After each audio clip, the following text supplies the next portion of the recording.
Bonjour à toutes et à tous. Je vais faire la correction de l'exercice 10.8 qui se trouve à la page 161 de votre polycopier. Et pour cela, je vais m'appuyer sur le corrigé que j'ai fait moi-même, que je vous ai envoyé par mail et qui a donc cette allure-là et qui tient sur 2 pages, je crois. Voilà, exactement. Alors, la donnée de cet exercice 10.8, elle n'est pas si simple, hein, en fait. Il faut déjà bien comprendre de quoi on parle, en fait, dans cette histoire. Alors, la question est la suivante. Quelle devrait être la période de révolution de la Terre autour de son axe nord-sud pour que la force de soutien exercée par le sol sur un objet quelconque à l'équateur soit nulle? Cet objet se trouverait alors en état d'apesanteur. C'est-à-dire qu'effectivement, puisque nous, on est sur la Terre, et que la Terre a une période de révolution qui est égale à une journée, donc 24 heures en fait, eh bien, dans ces conditions, on sait très bien que même à l'équateur, on n'y est pas en Suisse, mais même à l'équateur, les gens ne sont pas en état d'apesanteur. Ils subissent un certain poids qui est égal à m fois g, en fait. Et donc, si la période de révolution de la Terre changeait, ce serait possible de faire en sorte que la force de soutien soit égale à 0. Et donc, s'il n'y a pas de force de soutien, ça veut dire aussi qu'il n'y a pas en quelque sorte, la force de pesanteur, voilà, en quelque sorte, est compensée d'une manière ou d'une autre. Alors, je vous propose d'aborder le problème de la manière suivante. Ici, vous avez donc je vais l'agrandir, ce petit schéma-là. Donc là, j'ai représenté la Terre, que je vais quand même dessiner juste à côté, là, comme ça. Vous avez la Terre comme ça, qui est une sphère. Et puis, il y a l'équateur, que je vais représenter en rouge, mettons. Ici, ouais, pardon, un petit peu de... Voilà, l'équateur qui est comme ça. Et donc, l'axe nord-sud par lequel tourne la Terre, je ne l'ai pas dessiné, mais je vais le remettre un petit peu droit, voilà, c'est cet axe-là. Donc, quelqu'un qui se trouverait à l'équateur, c'est-à-dire par exemple ici, suit en réalité une trajectoire circulaire dont le rayon est le rayon à l'équateur, justement, qu'on appellera donc R majuscule dans nos calculs. Donc, c'est une trajectoire circulaire qui est en rouge, qui est représentée donc par cette trajectoire circulaire. Là, j'ai marqué vue de dessus, mais ce serait plus correct de dire vue depuis l'axe nord-sud. L'axe nord-sud. Donc, c'est comme si on regardait les choses depuis ici, comme ça. Donc, on voit un mouvement circulaire de rayon grand R. Et puis, alors, donc, ici, vous avez un objet que je vais dessiner en bleu, ici, cet objet qui est ici, qui a une masse quelconque, qu'on va appeler petit m, en fait, et qui a donc une certaine vitesse autour, là, le long de la trajectoire circulaire. Et quelles sont les forces, en réalité, les forces qu'il subit? Eh bien, il y en a deux. Il y a la force de pesanteur qui a comme caractéristique d'être dirigée vers le centre de l'astre, ici, le centre de la Terre. Et puis, il y a la force de soutien qui a comme caractéristique d'être dirigée dans le sens contraire, en fait, puisque donc on considère qu'ici, on est sur un sol horizontal, que je vais dessiner un peu. Je me suis un petit peu planté, mais je vais corriger ça tout de suite. Voilà, un sol horizontal qui est donc tangent, on va dire, à la courbure de la Terre, et que donc la force de soutien étant toujours perpendiculaire au sol, eh bien, dans cette situation, on a la force de soutien ici. Donc, on a le poids et la force de soutien, qui en l'occurrence ici sont deux forces collinaires, qui sont sur le même axe, en fait, ici, qui est un axe que je n'ai pas encore dessiné. Et puis, donc, l'effet, je vous rappelle la deuxième loi de Newton, somme des forces égale ma. Donc, ça, c'est les causes, en fait, des forces. Et puis, l'effet, c'est que l'objet subit une accélération. Alors, cette accélération, je vais peut-être la dessiner en bleu clair, voilà, ici.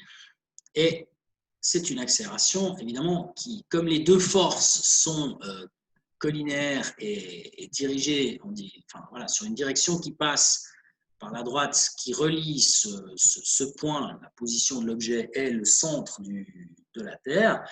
C'est donc un axe qu'on appelle un axe radial en réalité. Ici, je vais dessiner en rose, mettons, un axe comme ça, radial, qui pointe en direction de la Terre. Et je l'appellerai X, cet axe radial. Donc, je reprends, somme des forces égale ma. Donc ici, la somme des forces P plus S, c'est la cause, et l'effet, c'est une accélération. Étant donné que ces deux forces sont déjà dirigées radialement sur cet axe X, automatiquement, l'accélération, elle est aussi dirigée sur le long de cet axe X. Et donc, comme cet axe X pointe vers le centre du cercle, eh bien, c'est une accélération de type centripète ici, hein, puisqu'elle est centrale. Alors, l'idée maintenant, comme on n'a que des vecteurs qui sont collinaires, hein, et qui sont dans cette direction qui pointent en tout point de la trajectoire, qui pointent en direction du centre de l'astre, eh bien, on peut choisir un axe qu'on appelle radial, hein, un axe X ici, qui pointe dans la direction du centre de l'astre. Et donc, si on projette ces forces selon l'axe X, eh bien, on a le poids qui est lui-même dans le même sens que X, donc positif, plus P. Le soutien, par contre, il va dans l'autre sens. Donc, par rapport à l'axe X, c'est moins S. Et puis, donc, ça, c'est égal à la masse fois l'accélération. Et cette accélération centripète, ben voilà, elle est dirigée en direction du centre, hein, comme son nom l'indique. Donc, elle est dans le même sens que l'axe X, donc une valeur positive.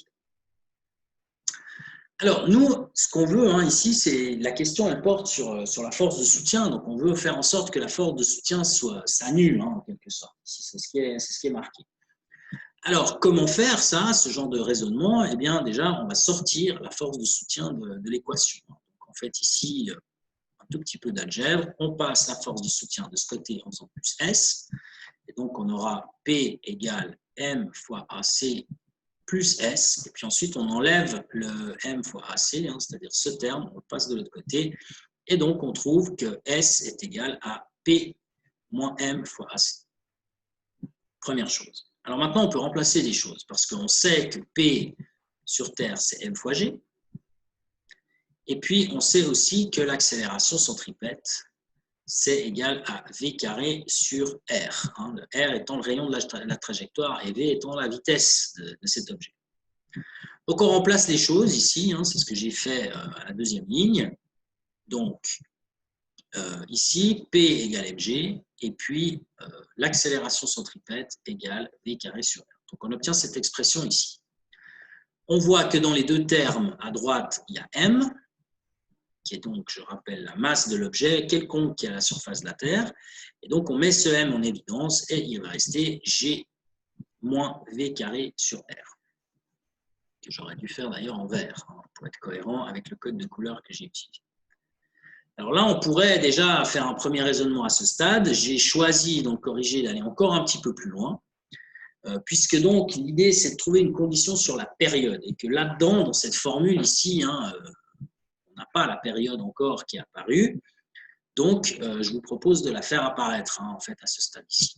Alors, comment est-ce qu'on peut la faire apparaître? Comme on l'a fait déjà à plusieurs reprises dans la série d'exercices qu'on est en train de faire, hein, c'est-à-dire la série 10, on va remplacer la vitesse, hein, dans un mouvement circulaire uniforme. Eh bien, la vitesse, de manière globale, c'est la distance divisée par le temps.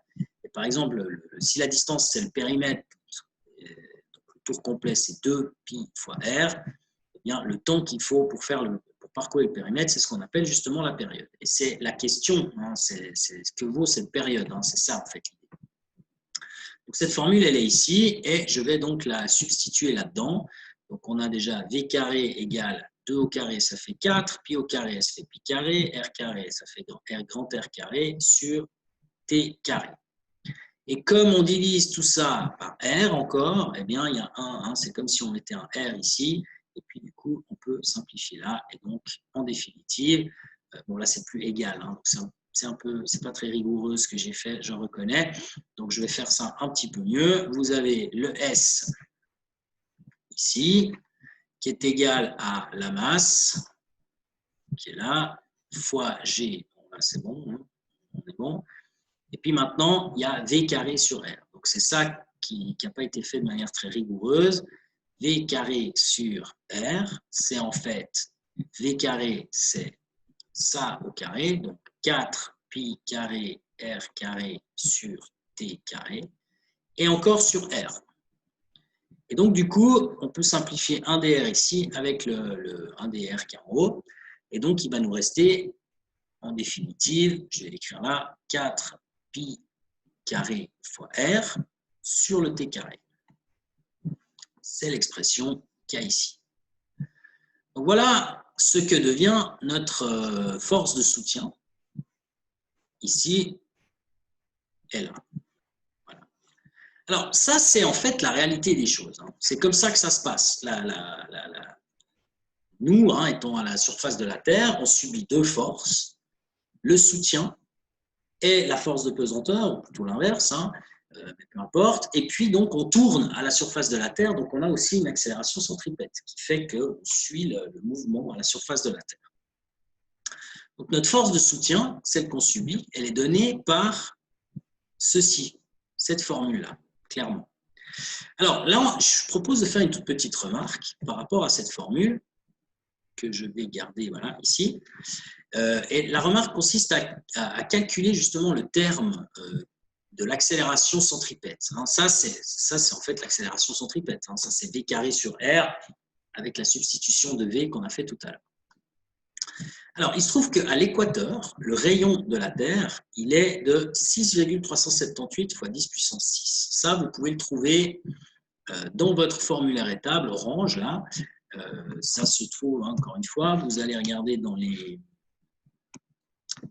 tables qui sont liées à l'astronomie, ici, et là, vous voyez le système solaire. Donc, on va regarder, en ce qui concerne la Terre, qu'est-ce qu'on nous dit pour le système solaire. Et j'ai cliqué, non, je ne crois pas avoir cliqué au bon endroit. Excusez-moi, je recommence. Il me semble que je me suis un tout petit peu loupé sur ce coup-là. Donc, le système solaire, c'est à la page 194. Donc, il faut bien cliquer correctement. Voilà. Donc, au début, on a le Soleil, et puis ensuite, on a la Terre. Et si j'agrandis un petit peu, vous voyez qu'il y a le rayon de la Terre. Ici, on l'a déjà fait à plusieurs reprises, cette histoire. Alors, nous, on prend en général la valeur moyenne qui est de 6,371 fois 10 puissance 6 mètres. Ça, c'est ce qu'on prend d'habitude. Mais ici, c'est quand même précisé que ça se passe à l'équateur. Donc, on va prendre cette valeur-là, 6,378 fois 10 puissance 6 mètres. On va laisser tomber après 3 décimales, je pense que c'est bon, on peut s'arrêter là. 6,378 fois 10 puissance 6 mètres. Donc, ça, c'est la valeur du rayon à l'équateur. R égale 6,378 fois 10 puissance 6 mètres, à l'équateur. Donc nous, en Suisse, c'est un peu plus petit. En fait, voilà. Alors maintenant, l'idée, c'est de calculer quelle est la valeur de ce terme. Donc vous faites 4 pi carré fois R, justement, donc 6,378 fois 10 puissance 6. Et puis maintenant, on divise ça par la période au carré. Alors nous, on sait actuellement que la période, c'est un jour, donc c'est 24 heures. Et puis donc vous faites fois 60 pour obtenir des minutes, fois encore 60 pour obtenir des secondes, et donc ça nous fait 86 400 secondes. Donc on met ces 86 400 secondes ici, on n'oublie pas le petit carré dans la formule, et on trouve que ce terme en rouge, il vaut 0,034 mètres par seconde carré. Donc ça, c'est l'accélération centripète, qu'on subit quand on est à l'équateur. Donc maintenant, si on compare ça avec G, ici, qui vaut 9,81 mètres par seconde au carré, on voit qu'en réalité, le G, il est beaucoup plus grand que le terme qui est dû à l'accélération centripète. Et que du coup, ce qu'on fait d'habitude, c'est ce qu'on devrait faire pour être précis, c'est utiliser cette formule-là en entier quand on veut déterminer la force de soutien. C'est-à-dire qu'on devrait tenir compte du mouvement de rotation de la Terre dans son calcul. Mais étant donné que l'accélération centripète, elle est toute petite, on a vu, il y a où le calcul, voilà, ici, 0,034 mètres par seconde carré, c'est tout petit par rapport aux 9,81 mètres par seconde carré qu'on utilise dans G. Donc finalement, on peut négliger ce terme qui est dû à l'accélération centripète dans la plupart des cas, pas dans cet exercice-là parce que justement c'est le but, mais dans la plupart des cas, on peut simplifier le soutien en écrivant S égale M fois G et en négligeant en fait l'effet de l'accélération centripète. Voilà pour cette petite remarque quand même que je voulais faire. Mais là, aujourd'hui, dans cet exercice-là, on ne va pas pouvoir négliger ça puisque justement, le but, c'est de trouver quelle doit être cette période pour que finalement S soit égal à 0. C'est ça le but. C'est ce que j'ai écrit là en dessous. On veut connaître les conditions pour obtenir un état d'apesanteur, c'est-à-dire comme c'est écrit dans la donnée, pour que la force de soutien exercée par le sol sur un objet quelconque à l'équateur soit nulle. Donc nous, on veut que S soit égal à 0 dans cette histoire. Et donc, pour ça, il faudrait que la Terre tourne assez vite pour que l'accélération centripète soit égale à l'accélération de la pesanteur. Ça veut dire quoi, en fait, ce que je dis là? Ça veut dire que le calcul va être fait, ne vous inquiétez pas. Donc, ça veut dire que nous, si on veut que ça ce soit égal à 0, eh bien, il faut que ça ce soit égal à ça, en fait. Donc, ça veut dire que l'accélération centripète devienne égale à G, en fait, tout simplement. C'est ça l'idée. Et c'est ce que j'ai voulu transcrire par cette dernière phrase. Il faut pour que l'accélération centripète soit égale à l'accélération de la pesanteur. Donc maintenant, on va faire le calcul. Donc je reprends pour cela l'équation ici, numéro 2, en fait, c'est-à-dire celle-ci. S égale M fois G moins 4 pi r carré sur t carré. Je réécris ça. Là en haut, ici. Et maintenant, on veut que S soit égal à 0. Donc, comment est-ce que S peut être égal à 0? Soit ça, c'est égal à 0, soit M égale à 0. Ou les deux. Mais si M égale à 0, ce n'est pas très intéressant. Parce que ça veut dire quoi? Si M égale à 0, ça veut dire que l'objet il a une masse nulle. Donc ça veut dire qu'il n'y a pas d'objet. Ce n'est pas intéressant pour nous. Ce qui est plus intéressant, c'est justement ce qui est en rouge. C'est-à-dire cette condition G moins 4 pi carré R sur T carré égale 0. Alors, maintenant, de là, je pense que vous voyez comment terminer. L'idée, ce sera de sortir T de cette histoire, puisque c'est ça qu'on cherche, c'est que vaut T. Donc, premièrement, ce terme-là, je le passe ici, en faisant plus 4 pi carré R sur T carré, donc j'obtiens cette égalité ici. Alors maintenant, on en est là, je vais écrire en jaune, c'est un peu mieux. Donc vous avez G égale 4 pi carré R sur T carré. Je veux T. Donc je fais fois T carré. Alors qu'est-ce que j'ai? À gauche, G donc fois T carré, justement, égale tout ça, 4 pi carré fois R. Le T carré a disparu. Il est parti à gauche. Donc maintenant, on divise par G pour se débarrasser de ce terme. Il nous reste à gauche le T carré. Et puis donc à droite, 4 pi carré R, 4 pi carré R sur G. Voilà. Et finalement, pour obtenir T, il faut prendre la racine de tout ça, puisqu'on a T carré. Donc ça nous donne ce que j'ai écrit ici.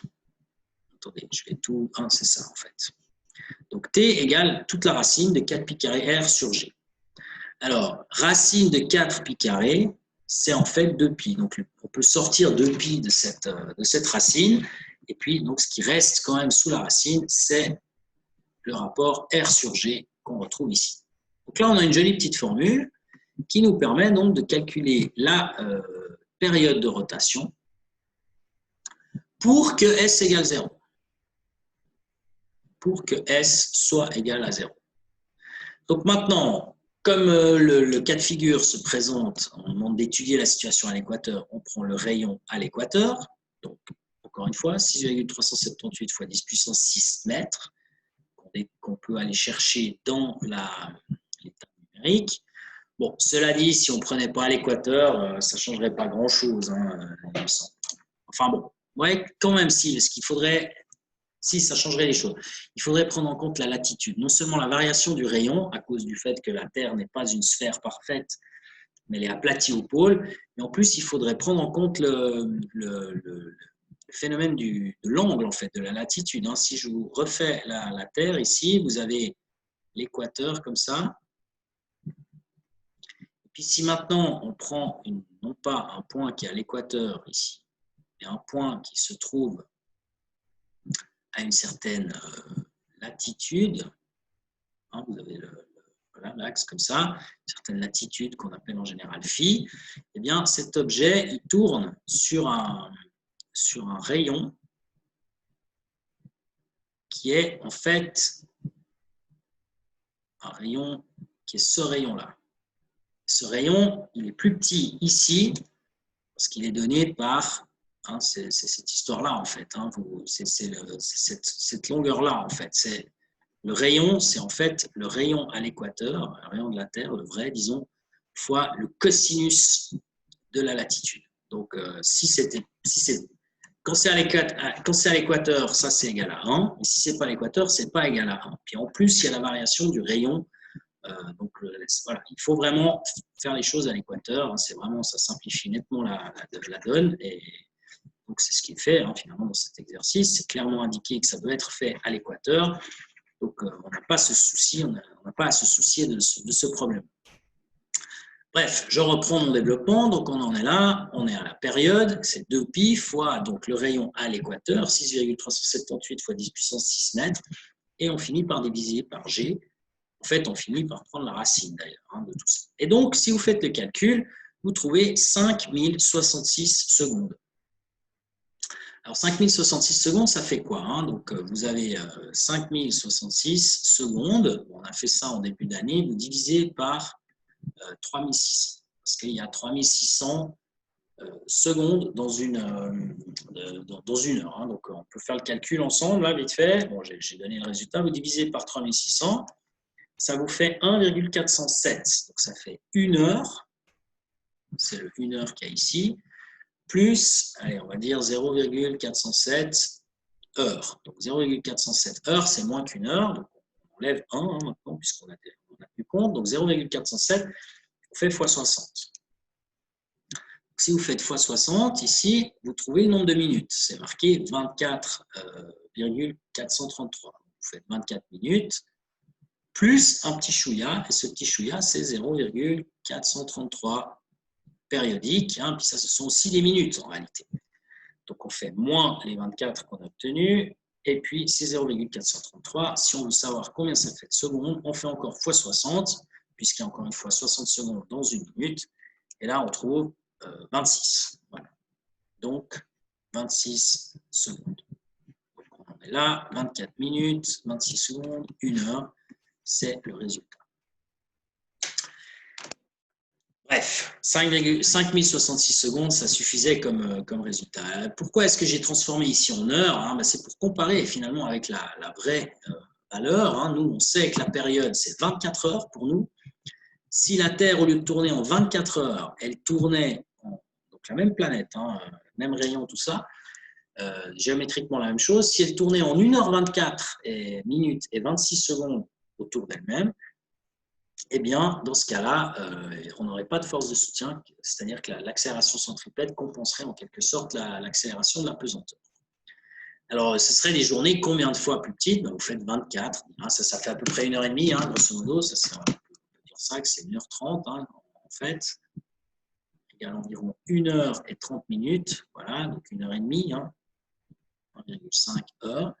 Vous faites 24 divisé par 1,5 hein, pour avoir une petite idée, ça fait 16. Quoi. En l'occurrence, ce n'est pas tout à fait 1h30, donc ça fait un petit peu plus. C'est 16, 17 fois plus rapide. Hein. Donc ça veut dire que les journées seraient 16 à 17 fois plus courtes. Hein. Elles dureraient que 1h24 minutes. Hein. Sur ces 1h24 minutes, il y aurait 45 minutes de jour, 45 minutes de nuit, grosso modo.